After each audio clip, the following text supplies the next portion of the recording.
اللہ علیہ وسلم دیکھا کہ اس کی جان نکل چکی ہے، آپ نے اس کے منہ سے اپنے منہ کو قریب کیا اور فوراً اپنے منہ کو ہٹا دیا، فوراً اپنے منہ کو ہٹایا۔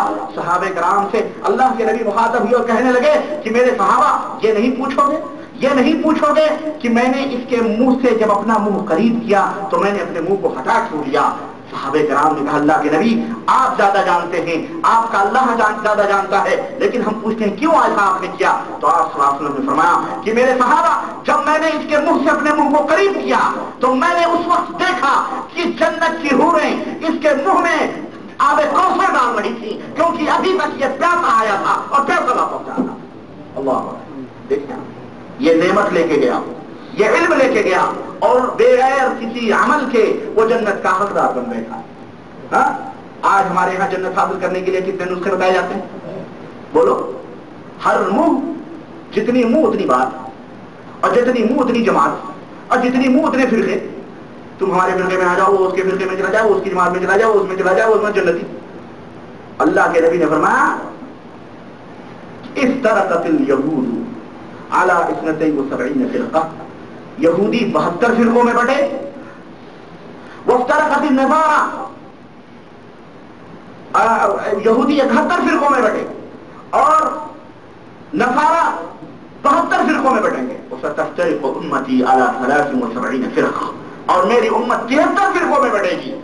یہ امت نہیں کافروں والی، پارٹیوں والی، نہ، یہ وہ امت کلمہ پڑھنے والی جو نبی کا کلمہ، نبی کے اوپر ایمان لانے کا دعویٰ کرنے والی یہ امت اجابت جس کو کہتے ہیں، امت اجابت جس نے دعوت کو قبول کیا ہے، یہ 73 فرقوں میں بٹے گی۔ کلھا فی النار، کلھا فی النار الا واحدہ، سوائے ایک تھی۔ قالوا، صحابہ نے پوچھا اللہ کے نبی وہ جماعت کون سی ہوگی؟ آپ نے فرمایا ما انا علیہ واصحابی، جس پر میں ہوں اور میرے صحابہ ہیں، وہی جماعت جنت کے اندر جائے گی، اور ساری کی ساری کہاں جائے گی؟ جہنم کے اندر جائے گی۔ تو جتنے منہ اتنی جماعتیں اتنی باتیں، اور لوگوں کو جنت کے عجیب و غریب نسخے بتائے جا رہے ہیں، عجیب و غریب نسخے، اللہ اکبر۔ اور اب میں کیا بتاؤں آپ کو؟ پتا ہے اگر میں ان کو بتاؤں آپ کو تو اس کے لیے بھی ایک وقت چاہیے، اور آپ سوچیں گے کہ آپ دیکھو اب یہ جو ہے کیا کہتے ہیں دوسروں کے اوپر کیچڑ اٹھانا ہے۔ میرا مقصد کیچڑ اٹھانا نہیں، میرا مقصد وہ آئینہ دکھانا ہے جس آئینے میں آج ہم اپنے منہ کو دیکھ کر کے منہ لپیٹ کے بیٹھے ہوئے ہیں۔ میرے عزیز آئینہ دیکھو اور سدھرنے کی کوشش کرو۔ کہنے کا مطلب یہ ہے کہ وہ نسخہ محمد رسول اللہ صلی اللہ علیہ وسلم، وہ کیمیا جو پیغمبر اسلام لے کر کے آئے، اس کیمیا کی تلاش کرو، اس نسخے کی تلاش کرو۔ تمہیں کوئی جماعتیں فرقے تمہیں جنت میں نہیں لے جائیں گی، تمہیں تمہارا منہج، تمہارا عقیدہ اور تمہارا عمل تمہیں جنت میں لے جائے گا۔ تم اپنے آپ کو کچھ بھی کہتے رہو، کچھ بھی کہتے رہو اور کچھ بھی نہ کہو، وہ تمہیں کوئی جنت میں نہیں لے جائے گا۔ تمہارا عمل تمہیں جنت کے اندر لے جائے گا۔ تمہارا جیسا عمل ہوگا اللہ کے رسول صلی اللہ علیہ وسلم اور اس کے صحابہ کے مطابق اگر تمہارا عمل ہوگا تم جنت میں جاؤ گے، اور اگر اس کے مطابق تمہارا عمل نہیں ہوگا تو تمہاری ساری باتیں تمہارے منہ پہ مار دیں گے۔ جاؤ خلاص۔ آج ہمارے یہاں بڑے جوش و خروش سے خوب باتیں ہوتی، خوب بات۔ سعودیہ میں کون سی جماعت ہے بتاؤ؟ ہمارے یہاں کے ملا نے اپنے عیب چھپانے کے لیے سعودیہ والوں کو بھی کہتے جی یہ بھی ایک جماعت ہے، یہ جماعت ہے۔ ہاں ہماری جماعت سے نہیں ہے یہ، ہمارے ملکوں میں عجیب نفاق ہے، واللہ عجیب و غریب نفاق پھیلایا جا رہا ہے، اور ملا نے ہے یہ، اللہ انہیں ہدایت عطا فرمائے، اور برے علماء ہیں، علماء سو ہیں جو اپنی گندگی دوسروں کے اوپر بھی لپیٹنا چاہتے ہیں۔ مسلمانوں آنکھیں کھولو، ہم بیدار کرنے آئے ہیں، سو نہیں، بہت سو چکے، اور تم تو ان راہوں سے گزرے بھی نہیں۔ یہ بندے ناچیز ان راہوں کو دیکھ کر کے آ رہا ہے، غلاظتیں ہیں، کیچڑ ہیں، کیڑے مکوڑے ہیں، بری راہیں ہیں۔ ان تمام راہوں کو چھوڑ کر کتاب اللہ اور سنت رسول اللہ صلی اللہ علیہ وسلم کو اپنا حصہ جا بنا، اور دعویٰ نہیں، صرف دعویٰ نہیں، عمل بھی، عمل سے زندگی بنتی ہے جنت بھی جہنم بھی۔ یہ خاکی اپنی فطرت میں نہ نوری ہے نہ ناری ہے۔ عمل پیش کرو، عمل۔ دعوے تو سب کرتے ہیں، دعوے تو وہ بھی کرتے ہیں جنہیں ہم کافر سمجھتے ہیں، اور متحدہ علماء نے ان کے اوپر کفر کے فتوے لگائے، قادیانی ہے نا، سارے کافر کافر کافر کافر۔ وہ بھی تو دعویٰ کرتا ہے میں قرآن سنت کا ماننے والا ہوں، کیوں اس کو کافر کہتے ہو بھائی؟ دعوے اگر دلیل ہیں وہ بھی مسلمان اپنے آپ کو، وہ بھی نماز پڑھتے ہیں، وہ بھی اپنے آپ کو جناب عالی بہت بڑی جماعت کا پیروکار سمجھتے ہیں. دعوے نہیں، عمل کتاب و سنت کے مطابق تمہارا ہونا چاہیے. حیل و حجت نہیں کسی بھی طرح کی. غلط کہنے کا مطلب یہ ہے، وہ ایک میں انشاءاللہ کبھی اس پہ آؤں گا. توحید کی میں بات کر رہا تھا کہ توحید جو ہے یہ بنیاد ہے تمہاری نماز، روزے، حج، زکات، تمام سب چیزوں کی.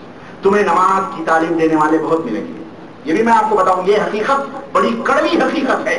نماز کی تعلیم دینے والے بہت ملیں گے، اخلاقیات کا درس دینے والے بہت ملیں گے، حلال اور حرام کے شے اور عین اور فروق خوب نکالنے والے بہت ملیں گے، خوب تم کو بتائیں گے، آخرت کا ذکر کرنے والے خود ملیں گے. لیکن یہ وہ کڑوی بولی ہے جو کوئی نہیں چھیڑتا ہے اس کو. یہ وہ نسخہ ہے جسے کوئی نہیں بتاتا ہے. سرسری طور پر چلے جاتے ہیں کیا کہ جناب علی توحید توحید توحید، پتہ نہیں بیچاروں کو توحید کیا ہے. وہ سمجھتے ہیں کوئی چڑیا ہے، بس لا الہ الا اللہ پڑھ لیا وہ بھی توحید. وہ توحید بھی پڑھ رہا ہے، قبروں پہ سجدے بھی کر رہا ہے، توحید بھی کر رہا ہے، غیروں کو شریک بھی کر رہا ہے، توحید بھی کر رہا ہے، اللہ کی عبادت میں شریک کر رہا ہے، توحید بھی کر رہا ہے، اللہ کے صفات میں شریک کر رہا ہے، توحید کا کلمہ بھی پڑھ رہا ہے، اور جناب عالی سب کچھ مان رہا ہے، اور وہ بھی اپنے آپ کو موحد سمجھا ہوا ہے. اس معاملے کو کوئی نہیں چھیڑتا ہے، جبکہ یہی بنیاد ہے، یہ اصل ہے، یہی جڑ ہے. اس کے اوپر نماز، اس کے اوپر حج، اس کے اوپر زکات، اس کے اوپر روزے، اسی کے اوپر سب کی قبولیت کا دار و مدار ہے.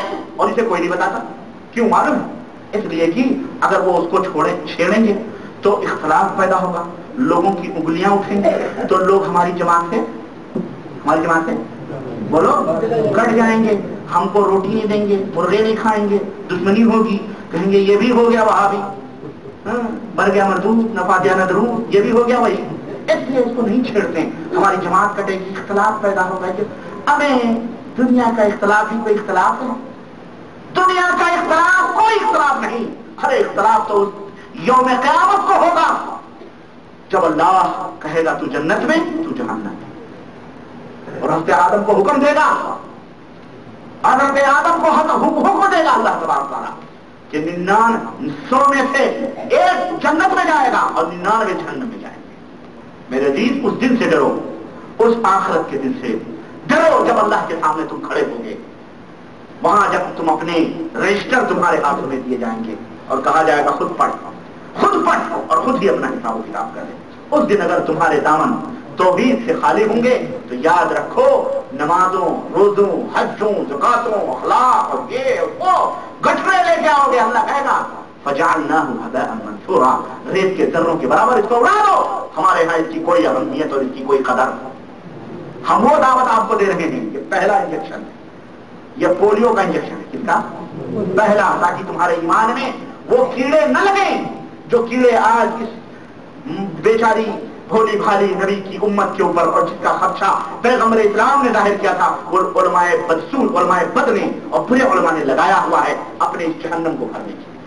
میرے عزیز، میرے دوست، توحید کی اہمیت کو سمجھو، لا الہ الا اللہ کا مطلب اور مفہوم سمجھو. یہی دعوت انبیاء علیہ السلام اور اس کی فضیلت اور اس کی اہمیت تو بے شمار. اور شرک سے بچو، شرک سے بچو.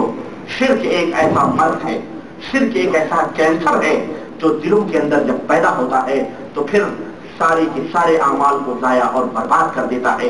پر اللہ وحدہ لا شریک نے قرآن کریم کے اندر ارشاد فرمایا ومن یشرک باللہ انه من يشرك بالله فقد حرم الله عليه الجنہ ومأواه النار وما للظالمین من انصار. یاد رکھو اللہ کے ساتھ اگر شرک کرو گے، جس شخص نے بھی اللہ کے ساتھ شرک کیا، اللہ نے اس کے اوپر جنت کو حرام کر دیا ہے. جنت اس کے اوپر حرام، ومأواه النار، اور اس کا ٹھکانہ جہنم، وما للظالمین من انصار، اور ان ظالموں کا کوئی بھی انصار، مددگار کوئی نہیں ہوگا. یہاں تو خوب بیعت کر لو، دامن پکڑ لو. حضرت جی دامن پھیلا رہے، رستے پھینک پھینک کے بیعت ہوئے. ہاں تھوک کے بھاؤ لوگ بیعت ہوتے، پاٹ اور بیعت زندے کی بیعت مردے کے ہاتھ میں. یہ بھی دیکھیے آپ نے کبھی سنیے ہمارے ملکوں میں ایسے لوگ بھی اللہ انہیں ہدایت کا فرمائے، اپنی کثرت پہ گھمنڈ اور ناز، اور مردے کے زندوں کی بیعت مردوں کے ہاتھوں پہ کرواتے ہیں. کس کے ہاتھوں پہ؟ حضرت جی کے واسطے سے فلاں حضرت مرے ہوئے کے ہاتھوں پر ان سے پوچھو کون سی توحید ہے بیٹا، یہ بتاؤ ذرا، یہ کون سی توحید ہے؟ خلیفہ اول ابو بکر صدیق خلیفہ بنے، لوگوں نے بیعت کی، یہی بیعت کی تھی کہ ابو بکر کے واسطے سے محمد رسول اللہ کے ہاتھوں پر بیعت کرو، یہی بیعت تھی. لیکن نہیں کرتے ہیں، کیوں؟ ان کیا سب زندہ ہیں؟ سب زندہ ہیں، بزرگان دین سارے بالکل زندے ہیں. فٹافٹ اوپر کی ساری خبریں اندر پہنچ رہی ہیں، پورے گاؤں کو لگا ہوا ہے، بالکل ٹیلی گرام پہنچتا ہے، اوپر جو بھی ہو رہا ہے اندر سب معلوم ہو رہا ہے. اور یہی بھی نہیں کہ وہ سن کے خاموش رہیں، باقاعدہ جناب عالی نکل نکل کے تعلیمات بھی دیتے ہیں، بتا کے بھی جاتے ہیں. یہ بدعقیدگی یہودیوں کی، نصرانیوں کے عقیدے اس امت کے اندر پنپ ہے، اور جسے سوہن حلوہ سمجھے کے لوگوں کو بانٹا جاتا ہے، بتایا نہیں جاتا. اخیر میں جب ایک مرحلہ آتا ہے وہاں اوپر سے چاٹتے ہیں. میرے عزیز بچو بچو میرے عزیز، ان تطع اکثر من فی الارض، اللہ نے فرمایا اگر تم اس دنیا کے اندر اکثریت کی اتباع اور پیروی کرو گے تو وہ تمہیں گمراہ کر دیں گے، تمہیں غلط راہوں پہ. بڑے فخر کرتے جی ہم تو اتنے تعداد میں ہیں، سواد آدم ہے. ابے تم سواد آدم نہیں، پوری دنیا ایک طرف ہو جاؤ. تنہا ابراہیم ان ابراہیم کان امۃ قانتا للہ، ساری کائنات ابراہیم کے مخالف ہو، ٹھیک نہیں؟ ساری کائنات ایک طرف، اور اللہ کا وہ جلیل القدر نبی جبل مستقیم بن کر اکیلا، جو انگار کے اندر کودنے کے لیے رب کی توحید کو اپنے سینے میں سما کر کے آگ کے اندر کودنے کے لیے بھی تیار تھا. تنہا اس نے تو یہ نہیں نظر اٹھا کے دیکھی کہ چاروں طرف نظر دوڑا رہا ہوں، آدمیوں کو کثرتیں ہیں، اللہ کو نہیں مان رہے، اللہ کے ساتھ شرک کر رہے ہیں. اللہ اتنی کثرت، یہ گمراہ کیسے ہو سکتی ہے؟ میں اکیلا ہی حق پہ ہوں، یہ کیسے ہو سکتا ہے؟ لیکن عرش والے نے آواز دی ان ابراہیم کان امۃ قانتا للہ. تنے تنہا ابراہیم امت تھا. تنے تنہا ابراہیم کیا تھے؟ امت تھے، جماعت تھے، گروہ. تم دنیا میں تنہا بھی رہو اور حق کا دعوت پکڑے رہو، تم ایک گروہ ہو، ایک جماعت ہو، اور اکثریت اگر گمراہی کی طرف رہے تو وہ جہنم میں جانے والی ہے. یہ نسخہ قرآن کا ہے، یاد رکھو. سمجھ آئیے آپ کو؟ تو توحید کا درس حاصل کرو اور شرک نہ کرو. شرک صرف یہی نہیں ہے کہ مزاروں پہ جا کے سجدے کر لو، شرک ہو گیا. ہمارے ہاں یہ بھی مشہور ہے، وہ ایک جماعت ہے بیچاری ڈھیلی ڈالی، اب وہ اس کا بھی چراغ گل ہو رہا ہے غریبوں کا، بھلے مانڈے کھا کھا کر کے، اور یہ بیچارے ہمارے امام مزاروں اور درگاہوں پہ سجدے کر کر کے بہت ذلیل ہو گئے، اور ان کو کچھ میسر نہیں آیا ان مردوں سے، انہیں کچھ نہیں ملا. تو الحمدللہ اب جب ان کے کانوں میں توحید کی آواز گونجتی ہے تو الحمدللہ وہ توبے کر کر کے اللہ کے دربار کی طرف آ رہے ہیں. لیکن کچھ ایسے بھی لوگ ہیں ہمارے درمیان میں جو اپنے آپ کو کہتے نہیں ہم وہ نہیں کرتے، بلکہ ہم جو ہیں ہم واحد ہیں، ہم بڑے توحید والے ہیں. لیکن پردہ اٹھا کے دیکھو تو جو عقیدے وہاں ہیں وہی عقیدے یہاں بھی ہیں، جو باتیں وہاں ہیں وہی باتیں وہیں یہاں بھی ہیں. اولیاء اور خانقاہوں کے تذکرے اور ان کے تصرفات اور ما فوق الفطری قوتوں کا اعتقاد اگر اس جماعت کے اندر بھی ہے، اس جماعت کے اندر بھی سر فہرست وہ تمام سب چیزیں موجود ہیں. فرق صرف اتنا ہے کہ وہ جماعت چوراہوں پہ کھڑ کے اپنے عقیدے کا اظہار کرتی ہے، لیکن یہ جماعت چوراہوں پہ کھڑ کے اپنے عقیدوں کا اظہار نہیں کرتے. یہ چپکے چپکے چوہوں کی طرح کاٹتے ہیں، کس کی طرح؟ ان کی کتابیں بھری پڑی ہیں، آئینے موجود ہیں، چیزیں موجود ہیں. دیکھنے والے کی ضرورت ہے. چشمے اتارو اور قرآن و حدیث کے چشمے لگاؤ، نبیوں کے دعوت کے چشمے لگاؤ، کتابیں دیکھو، تمہیں ہر چیز پتا ہو جائے گی، ہر چیز کا پتا ہو جائے گا. یہ تحقیقی دور ہے، یہ علمی دور ہے. آنکھ بند کر کے جیو گے نہیں جی ہمارے باپ دادا وہی کرتے آئے ہیں، ہم بھی وہی کرتے رہیں گے. تمہارے باپ دادا تو انڈیا میں یا پاکستان میں ہل چلاتے تھے، یہاں کیوں آئے ہو؟ دنیا کے لیے نہیں باپ دادا دکھائی دیتا ہے، دنیا کے لیے باپ دادا نہیں دکھائی دیتے.